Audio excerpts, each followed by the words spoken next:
జనసేన భావజాలం నచ్చి ఆ పార్టీలో చేరానని మాజీ ప్రజారోగ్య శాఖ డైరెక్టర్ గడల శ్రీనివాస్ ఖమ్మం వేదికగా వివరించారు. తాను పుట్టి పెరిగింది ఉమ్మడి ఖమ్మం జిల్లాలోనే అని, ఇక్కడి రాజకీయాలపై పూర్తి అవగాహన ఉందని వెల్లడించారు. జిల్లాలో పార్టీ సంస్థాగత బలోపేతానికి కార్యాచరణ సిద్ధం చేస్తున్నామని ఆయన ఆశాభావం వ్యక్తం చేశారు.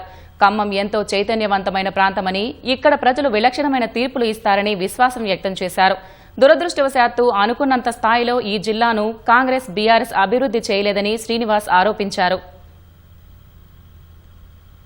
వచ్చే అన్ని ఎన్నికల్లో కూడా జనసేన పార్టీ ఇతర పార్టీలతో సమానంగా పోటీ చేయటం, కొన్ని స్థానాలు సాధించట కంటే ముందు కూడా ప్రజల సమస్యలు మేము పోటీల్లో నిలబెట్టడం ద్వారా ప్రజల సమస్యల్ని ఎగిరి చూపెట్టడం, ప్రజల సమస్యలకు ఒక పరిష్కార మార్గాన్ని చూపెట్టడం, అధికార పార్టీ మీద ఒత్తిడి తీసుకురావటం. సో వీటన్నిటికి కూడా మా జనసేన పార్టీ జనసేన సైనికులందరూ కూడా సమర్థవంతంగా పనిచేస్తామని చెప్పేసి ఉమ్మడి ఖమ్మం జిల్లా తరఫున మీ అందరికీ కూడా జనసేన పార్టీ తరఫున మీకు హామీ ఇస్తున్నాం.